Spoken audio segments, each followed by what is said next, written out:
Hi everyone, my name is Cece Sunny. I am the independent author and writer of The Curse of Wrath. Right up there. It is available in both paperback, hardback, and ebook on Amazon, so go check it out. And the last video, it was more of an introduction and ways that you can get inspired for your writing and to take inspiration in different things in your research, in your media, and just trying new and different things. And part of that, I'm going to help you get inspired in how to remake the trope, because we all have tropes that we love and hold near and dear to our hearts. Am I right? There are some tropes that if it's mentioned about the book, like, you know what, I'm buying it. I don't care. I need to read it. I have to try it. So we have all of our favorite tropes, right? And the hard part about tropes is, how do you make your trope feel new, fresh, and different and fun, but still recognizable as the trope? Like, we've all been there where maybe sometimes we get a little bit bored of our favorite tropes and we're like, oh, I just felt like I just read this story not that long ago.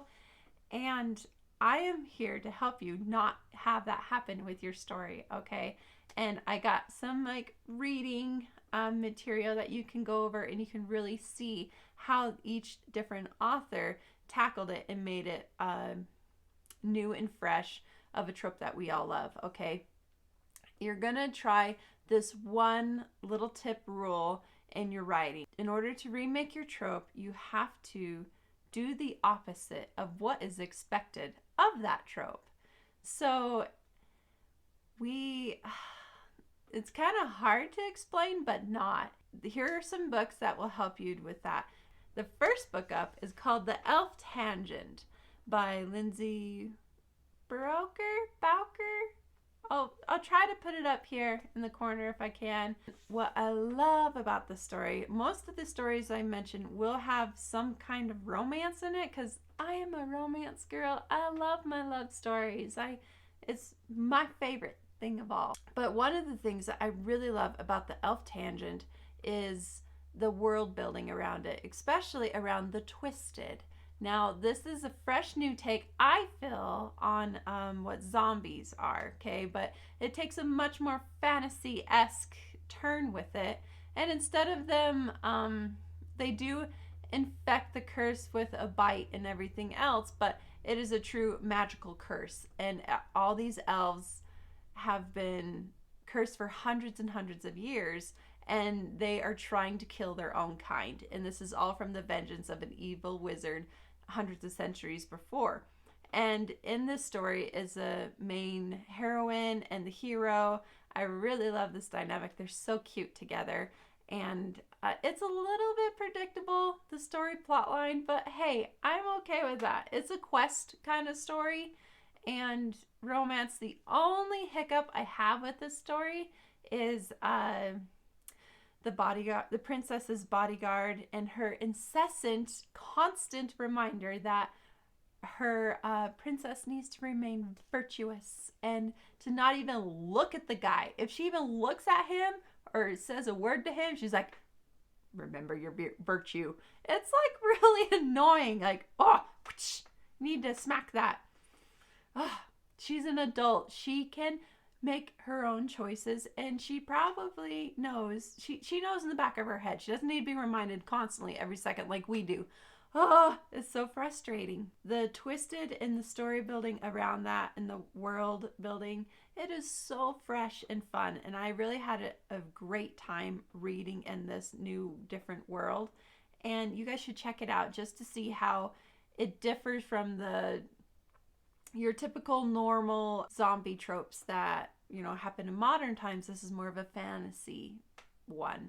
She did do a book 2, and I hate it when my authors do this to me as a reader, because they gain my trust when they do a clean romance, right? So I'm like, oh, surely their book 2 will be a clean romance as well. Well, her book 2 is not a clean romance. It is an enemies to lovers story, and I enjoyed it, but I had to skip through a bedroom scene, and that is hard for me. It's called The Princess Paradigm, and it's frustrating because then when they have a bedroom or sex scene, then I'm like, I don't know if I want to buy their next book. That's just me personally. Everyone has their own tastes and everyone is different, so take it what you will. The second book I'm going to recommend, I actually have. Let's right back here. It is Dear Nameless Stranger by her. I am not going to try to pronounce her name because, oh my gosh, like, I'd butcher it. I know I would. I would not pronounce that right. I'm not good with complicated words and whatnot.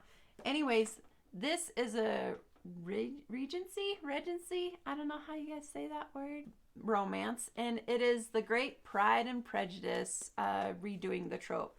It answers the great what if Elizabeth Bennet's father did die? What would happen? What if they did lose their home and their cousin was not so generous? I really like the part where they actually write letters to their benefactor who ends up taking care of them. And it's really fun because you can see the different personalities of each person in the letters and how it really makes the characters shine through on this, okay? It's a slow burn romance, of course. I mean, anyone who knows Pride and Prejudice and that genre, and they know what to expect. So it's a cute story. Now, I don't have a lot of physical books because I am more of a fan of ebooks or audible. I'm more of a fan of audible books, just simply because it's kind of expensive buying physical books. It is expensive. I always have that hard fight. Like, if I buy one physical book of my favorite one, I could have bought 3 ebooks. And so I have more of a list of my favorite books that one day I will buy in hardback. It is a big goal of mine. And so eventually I will complete my library, but we will see. We're working on it. For now, those are like from middle school, high school age a little bit. And then I just moved on to ebooks when I got older. The next one on the list, so we have the Elf Tangent with the zombie trope that was redone, Dear Nameless Stranger, the Pride and Prejudice trope redone, and this next one on the list, it is not really redoing a trope, but it really made me fall in love again with, when you find a sci-fi romance that's clean and really fun and interesting, you got to keep it. Like, and brag about it and talk about it because it's so fun. Because a lot of the sci-fi romances, they go really off this Richter scale on bedroom scenes and erotica, and it's not my jam, but I do love space and that dynamic. I actually do have an outline for one of those. Eventually maybe I'll write a sci-fi romance, but until then, I absolutely loved this story, and it is Hunted on Predator Planet by Vicki L. Holt. I loved her book one. She did a fabulous job on her world building. She has a snarky AI that helps this alien, which is the human. A human crash lands on an alien planet, and it's more like the what's it called? Like dinosaur-esque terrain, but then it has it's very jungly and earthy, and you really get the feel of the world in its alien form, and it's fabulous.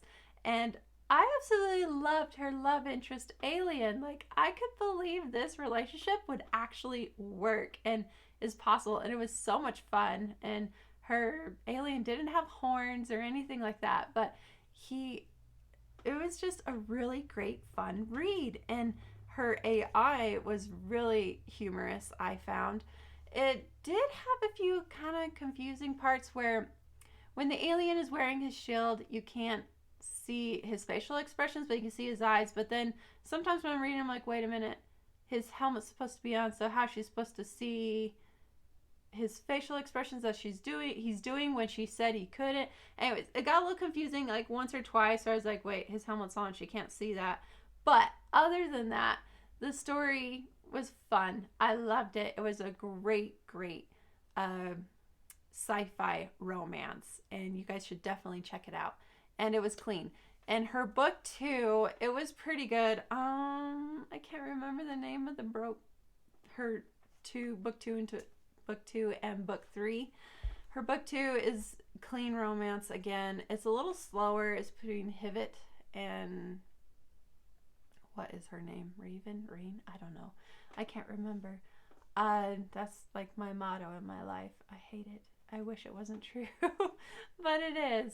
Anyways, it's a little slower than I like because they're definitely slow burn romances, but I feel like in book 2, that pair didn't really even get any chemistry going or get to know each other through a long ways through it. So book 2, it was okay. It was good. I give it like 3.5 stars.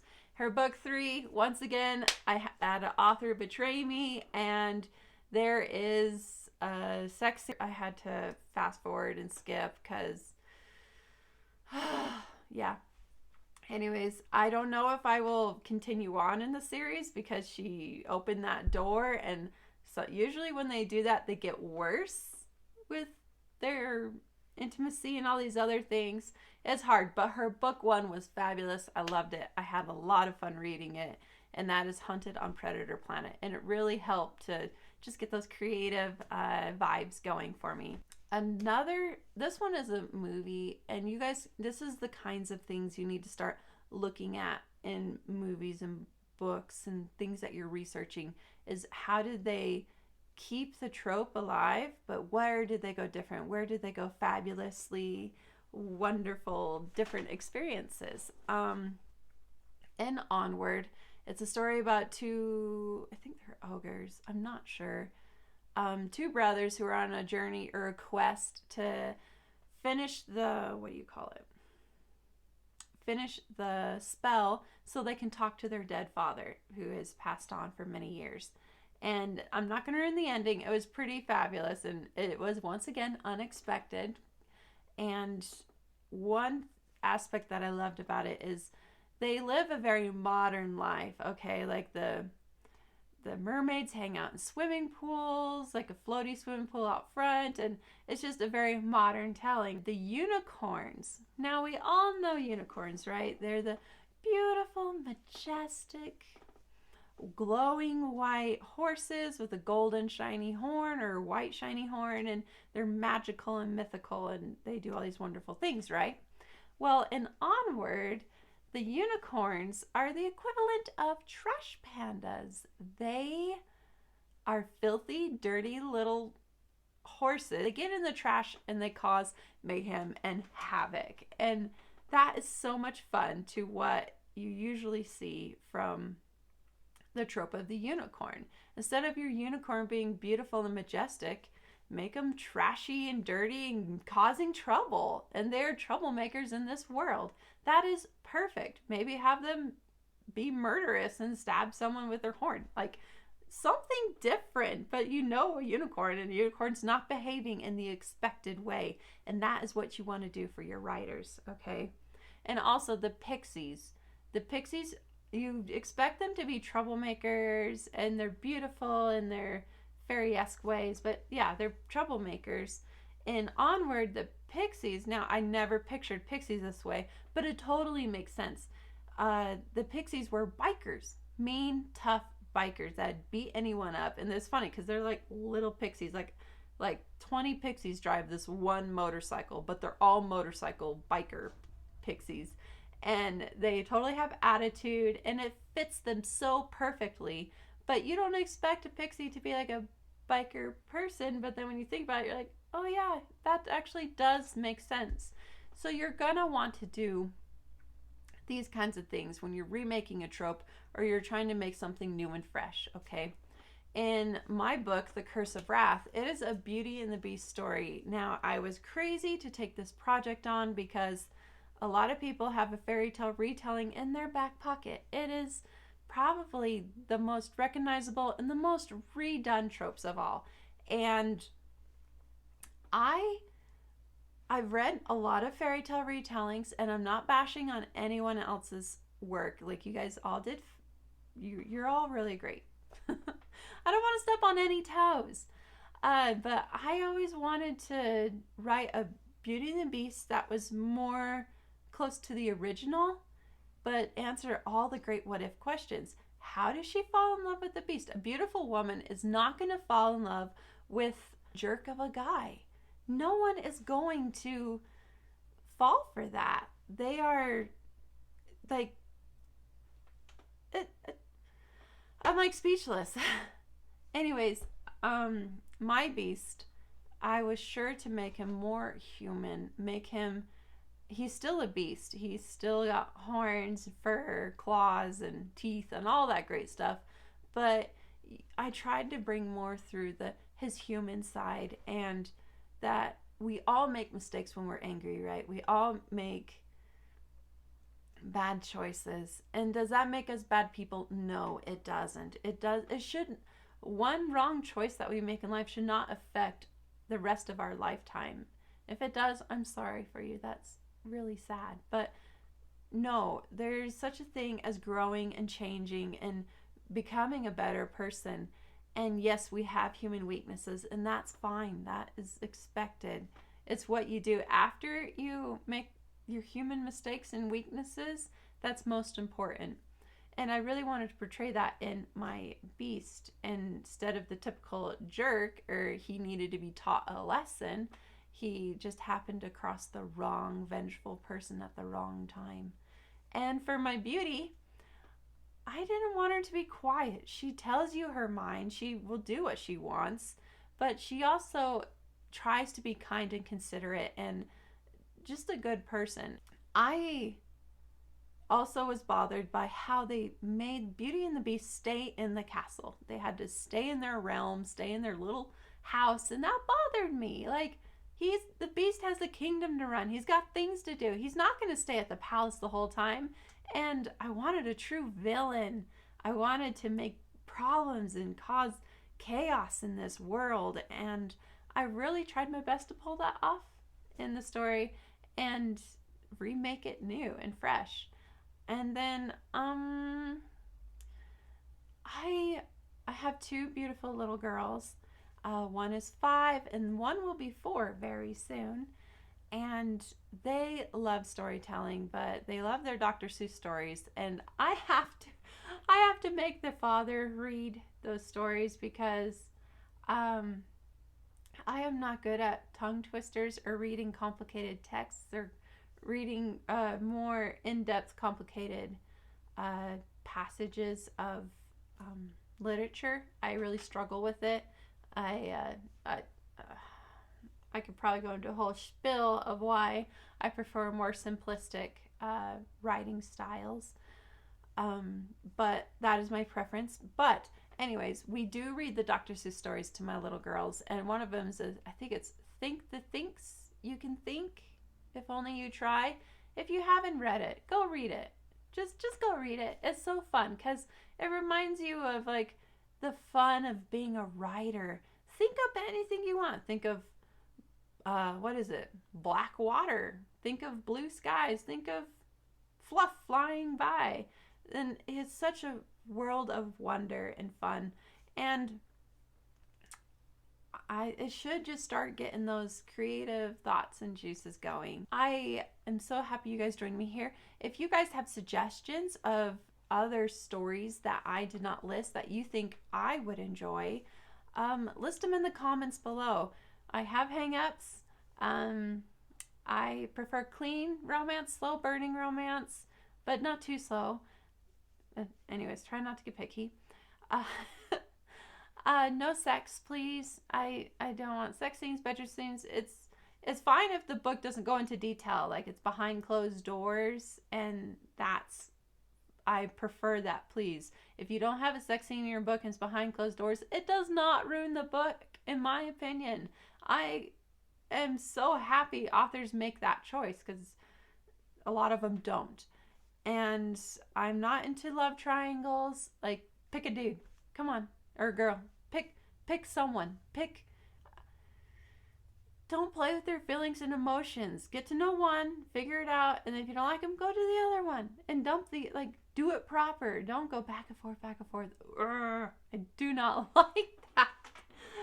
And no abusive relationships or toxic relationships. And also in Beauty and the Beast, it seems like a lot of the relationships were toxic. And I was like, why can't they have a healthy, normal, grown up relationship? Like mature? Why do they always have to be fighting? Why can't they communicate their feelings and all these other things?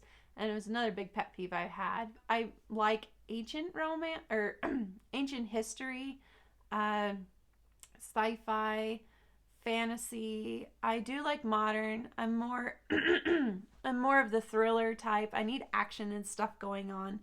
And yeah, those are my tastes. So if you guys can think of some romances that I would like, go ahead and comment below. I hope those books are going to help you to see how to remake the trope and make them new and fresh and different, and really think about where did the author go different from what I expected, and then try to apply this to your writing. Okay. Join me next time. I am on, what am I on? I am like a social media minimalist, so it's kind of hilarious that I'm trying a YouTube channel. But I'm here to try new doors, open new things. Let's see what happens. Anyways, I am on Facebook, Goodreads, and Amazon. I have author pages there. No website yet, but I haven't really seen a need for one yet, so we will just see what happens. I am also on Pinterest under CC Sunny.